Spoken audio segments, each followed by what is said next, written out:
Facebook live session of Rukmani Birla hospital Jaipur. आज हमारे साथ जो गेस्ट हैं we have doctor Vivek Sharma. He is the consultant at Rukmani Birla hospital Jaipur. Sir, आज हमारे पास एक बहुत ही इंटरेस्टिंग और बहुत इंपॉर्टेंट टॉपिक पे डिस्कशन करेंगे। हमको सब पता है कि लाइफ में सब कहते हैं चलते रहना चाहिए, you should move on. And इसके लिए बहुत इम्पॉर्टेंट है कि हमारे bones and joints and physical strength बहुत ही इम्पॉर्टेंट है। सर, हमारे साथ बहुत ही every age group, every gender में बोन एंड जॉइंट का हेल्थ हम कैसे मेंटेन कर सकते हैं वो हमें बताएंगे। सर, सबसे पहले आप हमें बताइए कि बोन एंड जॉइंट हेल्थ के लिए कितना इम्पोर्टेंट है, उनको फिटनेस में हम कैसे रखना चाहिए। देखिए, हेलो फ्रेंड्स, मेरा नाम डॉक्टर विवेक है। जैसे बताया, मैं यहाँ पे सीके बिरला हॉस्पिटल जयपुर में as a senior joint replacement surgeon काम कर रहा हूँ। अब अपन पॉइंट पे आते हैं कि बोन एंड जॉइंट्स की जो हेल्थ है वो क्यों इतनी इंपॉर्टेंट है। सी, जैसे किसी बिल्डिंग की फाउंडेशन बहुत ज़्यादा इंपॉर्टेंट है, उसी तरह से जो बोन्स एंड जॉइंट्स है वो हमारी बॉडी की फाउंडेशन होती है। ये हमारी बॉडी को शेप भी देती है और हमारी बॉडी को मूवमेंट देती है। तो जितना अपना फाउंडेशन स्ट्रांग होगा उतना अपने आगे हेल्दी लाइफस्टाइल रहेगी। एक बहुत ही एक इम्पॉर्टेंट फैक्ट है कि आज से कुछ साल पहले तक हमारे जो age related bones and joints की जो प्रॉब्लम लेके पेशेंट आते थे, अब वो काफ़ी अर्ली स्टेज में आने लगे। मतलब हमारे बहुत सारे जॉइंट रिप्लेसमेंट के जो पेशेंट हैं वो लेस देन 50 की एज ग्रुप में आ रहे हैं। और इसका बहुत बड़ा कारण है कि हमारी वेस्टर्न लाइफस्टाइल, मतलब हमारी वेस्टर्न लाइफस्टाइल ने हमारी बॉडी पे, हमारी हेल्थ पे बहुत बड़ा एक टोल, एक तरह से हार्मफुल इफेक्ट दिया है। तो बहुत सारे पेशेंट हैं, तो मेरा आपको सजेशन यही है कि हमें सही टाइम पे हमारी बोन्स का क्या, ओवरऑल हेल्थ का हमें ध्यान रखना शुरू कर देना चाहिए। फ्रेंड्स, सर ने बहुत इंपॉर्टेंट चीज बोली है, the foundation of the body is bone and joint. Correct. So and the second important point sir ने बोला है is the western lifestyle. I think each and every guest who has been with us in this Facebook live has been stressing on the modification on our western life. Correct. Sir, it's good that कि हम लोग बाहर का, मतलब we are having all this junk food and all, it's okay. But उसके simultaneously हमारे को health related activities भी करना चाहिए। जस्ट नहीं कि हम लोग सिर्फ इंटेक करते रहे, हमें आउटपुट भी उसके अंदर देना चाहिए। देना चाहिए। सर, ये there was a covid time जहाँ लोगों ने वर्क फ्रॉम होम ऑप्शंस किया है, physical activity was almost zero. Correct. Now that the era has come down but peoples are coming work कि हमें ये प्रॉब्लम है, जितना कोविड में नहीं था पोस्ट कोविड में लोग ज्यादा कंप्लेन कर रहे करेक्ट हैं। Ma'am, can you correct. Just give us some light on ma'am this. देखिए, कोविड टाइम में ऐसा हुआ कि एक तो लॉकडाउन हो गया, उसके बाद में लोगों की इंडोर ही सारा एक्टिविटीज़ रही, कोई बाहर की एक्टिविटीज़ रही नहीं। लोगों ने एकदम कम्प्लीटली बाहर जाना बंद कर दिया। और अभी भी जैसे कोविड एरा, जैसे आप बता रही हैं कि कोविड एरा काफ़ी हद तक चला गया है एक तरह से, होपफुली कि इट रिमेन्स लाइक दैट। तो पर अभी भी लोगों के मन में ये धारणा है कि बाहर घूमने जाएंगे तो कोविड होगा, बाहर वॉक करने जाएंगे तो कोविड होगा, या कोविड होगा। सेंट्रल पार्क में हम लोग घूमने जाएंगे तो वहाँ पे कोविड होगा।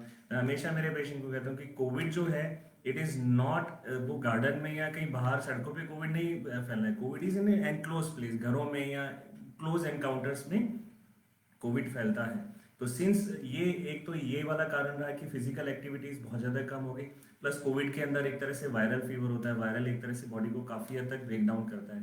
तो जिनके कोविड हुआ उनके वायरस की वजह से कोविड नहीं हुआ, तो फिजिकल एक्टिविटीज़ की वजह से, प्लस स्टीरॉइड्स भी दिया गया था कोविड के टाइम में ट्रीटमेंट पार्ट के लिए। तो बहुत सारे मल्टीपल फैक्टर्स थे and it has taken a real, मतलब हेल्थ के ऊपर काफ़ी हार्मफुल इफेक्ट रहे हैं। इफेक्ट है। Sir, can you give us some tips, you know, कि अब जैसे ये आपने कहा स्टेरॉइड्स हुआ है, there were peoples who had restricted to the physical activity. अब post COVID government they have started going to the office. Correct. तो what one thing they should always remember, बहुत अच्छी चीज सर ने कही है कि you should always start with the morning walk. अब डरे नहीं, जाइए आप। बिल्कुल चाहिए, बिल्कुल तो बाहर निकलना चाहिए, थोड़ा बहुत हेल्थ से रिलेटेड एक्टिविटीज़ करना चाहिए। आज की तारीख में मैं एक और चीज़ बताता हूँ कि बहुत यंगस्टर्स, बहुत यंग एज ग्रुप के अंदर हमने देखा है कि vitamin D deficiency, again stressing, vitamin D deficiency is very common. I have scene young students, young working class people, even doctors having a very low level, बहुत कम level निकलता है। Symptoms क्या होते हैं? बॉडी एक्स रहना, लिथार्जीनेस, right. Joint pain रहना, सीढ़ियाँ चढ़ने उतरने में दिक्कत रहती है, थोड़ा इरिटेबिलिटी रहना। तो इस तरह के जो अगर सिम्टम्स हैं, whatever age group you are, elder, younger और any age group, you should consult a doctor. किसी डॉक्टर को कंसल्ट करें, अपने विटामिन का टेस्ट कराइए और take some help from the doctors. Sir, is it myth or is the reality कि लोगों को लगता है कि फीमेल्स में ऑर्थोपेडिक प्रॉब्लम्स ज़्यादा होती हैं, उनके घुटने जल्दी खराब हो जाते हैं, और normally it has been found. It's not a myth, it's a fact कि Right. हमारे 3:1 का इस तरह से कैलकुलेशन रहती है कि Okay. अगर हमारे 3 फीमेल जॉइंट रिप्लेसमेंट के पेशेंट होते हैं तो एक मेल जॉइंट रिप्लेसमेंट का पेशेंट होता है. रीजंस: फीमेल का जेनेटिक स्ट्रक्चर वो आप चेंज नहीं कर सकते, फीमेल का डाइटरी हैबिट्स, फीमेल्स की हार्मोनल चेंजेस, ये सारी चीज़ें हैं जो कि आप चेंज नहीं कर सकते. और इसमें बहुत बड़ा कारण है कि फीमेल्स की सेडेंटरी लाइफस्टाइल. हमारी सोसाइटीज में क्या होता है कि ज्यादातर मेल्स तो घर के बाहर काम करने जाते हैं, फीमेल्स घरों में रहती हैं ना, उनकी कोई फिजिकल, भाई वॉक करना है, ऑफिस जाना है, थोड़ा इधर उधर घूमना है, no physical activities. No me time. ज्यादातर घरों के काम में उलझी रहती है. सुबह उठने के बाद में फिजिकल एक्टिविटी होती है कि भाई किचन में जाना है, नाश्ता तैयार करना है, बच्चों को स्कूल भेजना है. That is the physical activities they are having. That kind of work, जो किचन वाला जो काम है या घर के जो काम है, they are not healthy for your body. वो आपकी बॉडी को सिर्फ थकान देते हैं, घुटनों को डैमेज करते हैं. कुछ ना कुछ फिजिकल एक्टिविटीज होना चाहिए. Friends, specially my all friends on the Facebook, sir ने कहा कि फीमेल्स के लिए घर का काम या किचन का काम करना can not be a replacement to the exercise. Exactly. आपका- बहुत सारे टिप्स होते हैं जिससे कि आप अपने जो घुटनों को एक्सेस स्ट्रेस दे रहे हैं. जस्ट वन एग्जांपल इज कि किचन में लेडीज का 4 से 5 घंटे निकलता है. भाई सुबह ब्रेकफास्ट, लंच, डिनर, कुछ ना कुछ काम भी कर रहा है तो उसको सुपरवाइज करना है. That work can be done, 50% of the work can be done sitting on a higher stool. ऊंची स्टूल पे बैठ के आप काम करें. एटलीस्ट आपके घुटनों पे जो स्ट्रेस पड़ता है, एक्सेस स्ट्रेस पड़ता है, वो रिलीव होगा. शाम को एटलीस्ट आप थोड़ा फिजिकली रिलीव रहेंगे कि हाँ ठीक है, अगर वॉक पे जाना है, अगर मेरे को कुछ हेल्थ से रिलेटेड एक्टिविटीज करनी है, कर सकते. नहीं तो रात तक तो लेडीज ऐसे थी कि पाँव पकड़ के बस बैठ जाती है, then I want to rest now. Very common problem sir ने स्ट्रेस किया है कि इतना हम स्टैंडिंग कर देते हैं किचन में and moving around doing our morning chore responsibility. हमें ऐसा लगता है कि हमने काफी एक्सरसाइज कर ली है, but that which, is not an exercise for not knee an or- exercise, it's stress to your knees and Stress to bones. your knee. So, sir, any supplements or anything, what food habits the woman should have, and what basic simple exercise or tips you would like I'll to tell you give? one very interesting fact कि एक ये बहुत बड़ा fact है कि हमारी body में mostly in females up to the age of 35 हम लोग हमारा कैल्शियम, विटामिन डी और बाकी न्यूट्रिशन को बैंक बैलेंस उसका बनाते रहते हैं. आफ्टर 35, दैट अर्ली 35 के बाद में वो एक्सपेंडिचर शुरू होता है. धीरे धीरे वो खर्चा शुरू होने लग जाता है. फीमेल्स में जब मेनोपॉज वाली एज आती है तब बॉडी से एक तरह से कैल्शियम गश आउट होता है, बॉडी से निकलता है काफ़ी बुरी तरह से. And that is why osteoporosis, that is a कि बोन की वीकनेस से रिलेटेड जो फ्रैक्चर्स होते हैं वो फीमेल्स में अगेन ज़्यादा पाए जाते हैं. तो at certain stage physical activity is one. Second important thing is कि जो हम लोग डाइट ले रहे हैं, दैट फॉरेन कंट्रीज में, वेस्टर्न कंट्रीज में क्या होता है कि मिनरल्स के, कैल्शियम, विटामिन वो एडेड होते हैं उनकी मील्स में. What we are having is adulterated. इसमें मिलावट, उसमें मिलावट, purity is not there anymore. तो मेरा सजेशन ये है कि आफ्टर सर्टेन एज कैल्शियम और विटामिन सप्लीमेंट्स हमें लेने चाहिए. हेल्थ एक्टिविटीज तो वो है ही है side by side, but health अगर डाइट से रिलेटेड है तो nutritional supplement should be taken, specially for females जो कि 50 की एज ग्रुप के आसपास में, they should take calcium intake. Please take this tip from the sir is have some me time females के लिए, and I would also encourage their counterparts, their sons. Correct. You should have a me the time. It's male, not that कि सुबह उठने के बाद में kitchen is and बच्चा ज़्यादा me time. So Yeah. have some me time, and definitely those who are 35 or reaching to the menopause, please consult your doctor and take some calcium supplements.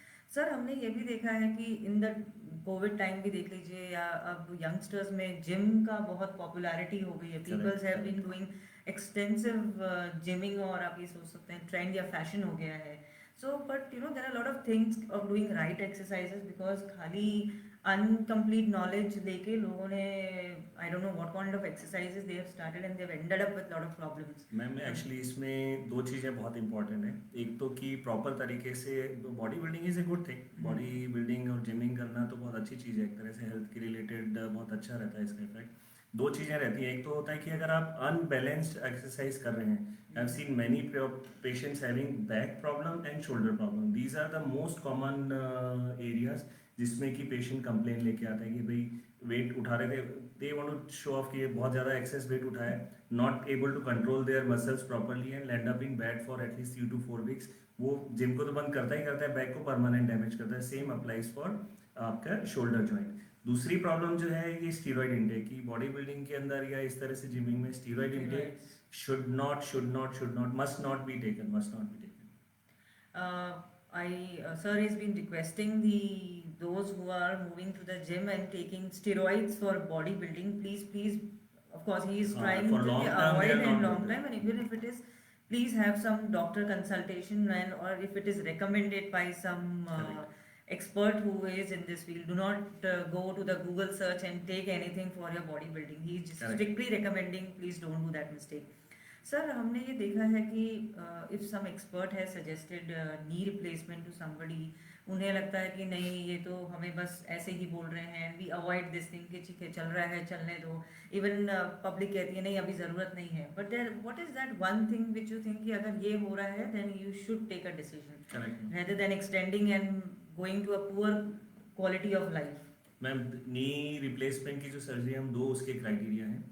First criteria है कि patient के symptoms क्या हैं, और दूसरा criteria कि उसके x ray के अंदर कितने ग्रेड का आर्थराइटिस है. तो जो सिम्टम्स हैं उसमें पेशेंट्स का ये रहता है कि भाई कंटिन्यूसली घुटनों में पेन हो रहा हो. सबसे ज़्यादा पेन कब होता है, जब वो सीढ़ियाँ ऊपर चढ़ते हैं या नीचे ज़मीन पे बैठे हैं उस वक्त, ऊपर उठ रहे हैं उस वक्त घुटनों में पेन हो रहा हो. ऑन एंड ऑफ उन्हें पेन किलर खरीदने की, मतलब पेन किलर लेने की ज़रूरत पड़ रही हो. रात को भी जब सो रहे हैं तो घुटनों में बेचैनी, पाँव में चपके वगैरह चल रहे हैं, ये सारे सिम्टम्स हैं. और घुटनों का टेढ़ापन, आपके चाल में टेढ़ापन आ रहा है, आपके घुटनों में बैंड हो रहा है. दीज आर द सिम्टम्स जिसमें कि डॉक्टर को कंसल्ट करना चाहिए. और इसके साइमल्टेनियसली अगर एक्सरे में ग्रेड 3 का आर्थराइटिस है जो कि हम लोग देखते हैं, then I think knee replacement is the only option. It is the last option, and at that particular stage it is the best option for them. Sir when we talk on knee replacement, of course अभी हम सब जानते हैं कि technology इसमें इतनी advance हो गई है, वो पहले जैसा नहीं रह गया कि भाई आप महीनों तक बिस्तर पे हो, ये है. But still people are scared of knee replacement कि नहीं कराना चाहिए. आई डोंट नो व्हाट है, what are the few myths which still बहुत पीपल एक्चुअली होल्ड अभी भी की. नी रिप्लेसमेंट से रिलेटेड बहुत सारे मिथ्स हैं कि बहुत दिनों तक एक्सरसाइज कराना पड़ता है, बहुत हाँ. दिनों तक बेड रेस्ट है, डिपेंडेंट है. और सबसे बड़ा मिथ तो ये रहता है कि भाई आज हम चलने के लायक तो हैं, एटलीस्ट अपना काम कर लेते हैं, बाथरूम तक तो चले जाते हैं, एंड आगे आने वाले समय में हो सकता है कि हम ये भी नहीं करना पाएँ. तो टेक्नोलॉजी देखिए बहुत एडवांस हो चुकी है. रिप्लेसमेंट सर्जरी की टेक्निक, ऑपरेशन थिएटर के स्टैंडर्ड्स, इम्प्लांट, ये बहुत ज़्यादा इसके स्टैंडर्ड बहुत अच्छे हो चुके हैं. एक बहुत ही सिंपल सी आपको कैलकुलेशन बताता हूँ कि 2012 में यूएस के अंदर जो था वो 50 to 1 लाख जॉइंट रिप्लेसमेंट होते थे. आज वहाँ पे 8 to 10 लाख जॉइंट रिप्लेसमेंट हो रहा है. इतना ज़्यादा एक्सपोनेंशियली उसका ग्रोथ हुई है. अगर कोई सक्सेसफुल सर्जरी नहीं होती तो इतना नंबर बढ़ते नहीं, क्यों इतना फेल सर्जरी को इतना आगे प्रमोट करेंगे. Recovery depends upon patients physical condition, but मैं ये सोचता हूँ कि ये घुटने के बाद में मेरे ख्याल से 15 दिन के अंदर दे कैन, हम लोग तो टारगेट रखते हैं कि 10 डेज में पेशेंट घर के बाहर मूव आउट करना शुरू कर दें, एंड 15 डेज तो they should go out of the house like a normal person. Okay, so friends, sir has told us knee replacement is not now that stressful. बहुत सारी It's not. We advanced try to sometimes we try to make the patient, भाई हम लोग अगर सुबह भी surgery करते हैं तो हम पेशेंट को शाम को 8 to 10 steps हम चलाने की कोशिश करते हैं. Okay, That fast is very fast and that fast is comfortable. very.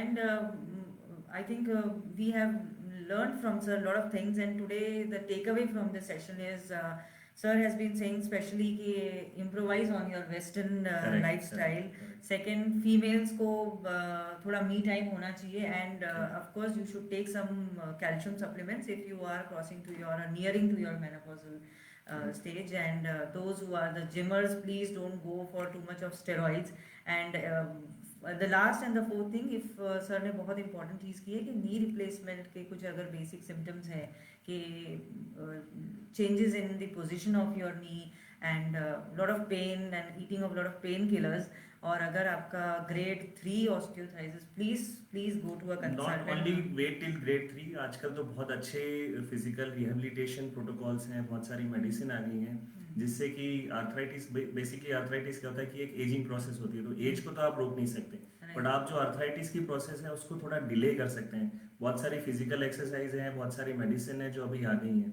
तो अर्ली स्टेज में भी अगर आप कंसल्ट करते हैं तो हम उसको काफ़ी हद तक डिले कर सकते हैं. So, friends, if you want to have any consultation or want to seek any advice or want to see Dr. Vivek, he's available here from Monday to Saturday, and you can call up at 0141309 thank you so much, and we'll be back the next week for some more interesting topic. Thank you, sir. Thank you so Thank you. much for your Take care. time.